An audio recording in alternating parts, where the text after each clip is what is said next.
This is a story I've been doing of one of my D&D characters in a game that my friend played, or so it's called. But this first chapter is called The Adventure of Esel Ranbow and 5 more dudes who aren't as cool as he is. It's a very gender-confused individual, because it's actually a woman, but he thinks he's a dude, so might as well be. I woke up, head groggy, massive headache resounding in my skull. I try to walk down the stairs, have breakfast at the inn, like I normally do, because I was staying there. Appropriately named, shit, I forgot about that stair, and referred to as SFAS. Fast. I don't know what I know. Proceeded to fall down the stairs. Ka-tunk, ka-tunk, ka-tunk, ow! Annoyed and in pain, I ordered stew and a beer, because that's all they sell. Kinda sad.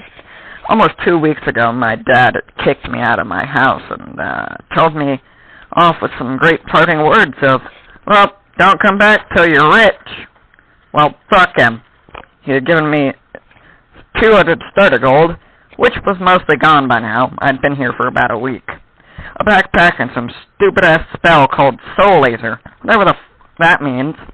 I signed and whispered under my breath, guess I gotta do work now, but I'll fucking do anything without a weapon.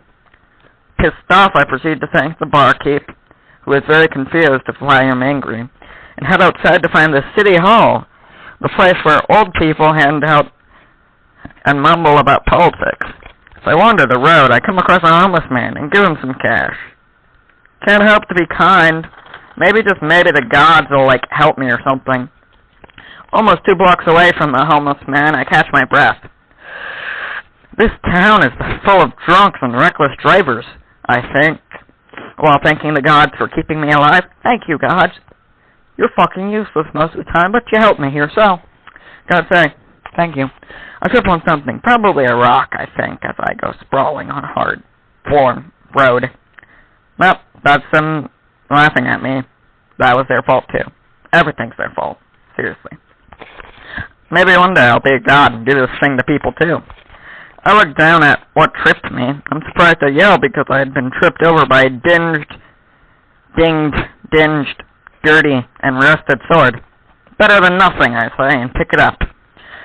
Though it is the saddest sword I've ever seen, I make it to the city hall and find gold in front of the bounty board, like someone just dropped it there because they don't even fucking care because they have enough gold and just spray gold everywhere and still be rich. I nonchalantly pick it up and put it. Old man who put up the quest. Give me 5 wolf pelts. Oh no, why? No, seriously, who needs wolf pelts anyway? For the price it says he would negotiate at the end. The deal went, well, a decent price overall, which was a good thing, or else I'd be dead. Chapter 2, The Forest is Full of Surprises. Plot twist. Everything's full of surprises, especially my life. I'm surprised I'm not dead yet, even though I'm making this recording. I stroll out into the world, kind of excited because I'll be getting money to enjoy myself with. Money is useful. Always. It's one of the few things I actually strive for in this world. As I turn the corner beside a giant oak tree, I feel a chill go down my back. I turn around to check and see a... I guess it's better than nothing. Flanking the kobold are 2 wolves who are obviously rabid as they are foaming. It's gross. One of them has a scar on his leg, where he probably ran himself into a fucking tree because he's a dumb shit. I kinda freak out, and my mind decapitated. I get into battle stance. It's dilapidated, not decapitated. English. And I get into a battle stance feeling awfully vulnerable. The wolf to the left of the kobold launches himself at me, and I turn and dodge to the right, bringing my leg down on his back, which makes a very audible snap as it shatters. Fucking dogs, I yell, down at the wolf and getting in the mood to fight. feel like a badass half the time. Yeah, that's him. I feel like a little shitty person who isn't good enough for the world. But I am. I'm a god. I'm better than everyone else. I'm a fuzzy god. That's all I communicate with. I haven't barely talked to a reasonable human in years. Not even my dad was reasonable. Since the barmaid was reasonable once, good enough. But the wolf can't really stop himself and launches himself into the oak tree from earlier. Talk, you little fuck. At last, the enemy I fear the most attacks by swinging his sword from the left to the right. I barely duck under the kobold's swing in time as I hear the air scream as the sword passes through it. You lizard, I'll fucking kill ya! I yell and scream as I lift my sword and swing at his sword arm. Crack! My sword shatters as it hits his arm. Guard sending vibrations through my arm, making me fall over. The kobold swings a perfect downward arc, which I barely deflect with a stick I just managed to pick up. I'll kill all of you! I blood fills my head and my eyes turn red. Like, my eyesight turns red, not my actual eyes. But it was a really weird feeling, you know. The wolf no longer stunned launches himself at me. I grab its neck as it goes past me and I lift it up into the air and swing the wolf at the kobold and knock the kobold back and into a tree.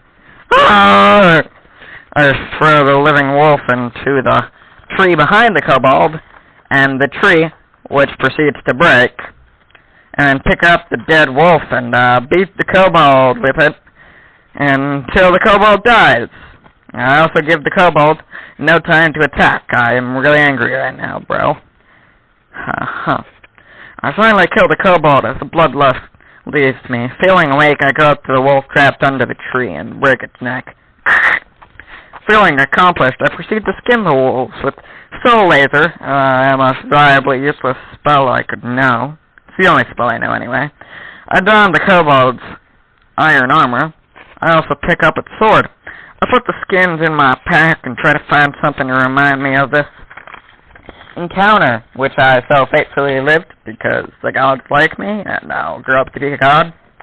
I find nothing and take the kobold's femur, because who needs a fucking femur when you're dead? I wander the woods until I find 3 more wolves. 2 of them are babies, so I dispatch all the wolves and skin them with haste. Come back into the town bloody and accomplished, practically glowing with pride. And I give my quest giver the items and seductively ask him if there's anything else you can give me other than gold. Thrown head first in love with me, because that's what dudes do. He teaches me skills I'll use for the rest of my journey. Teaches me Soul Arrow and the spell Greater Soul Arrow. He also gives me enough gold for my lodging fee at the bar. Chapter 3, where I go to the town and find only the best people, shall be on a different recording. These magic crystals are awfully expensive.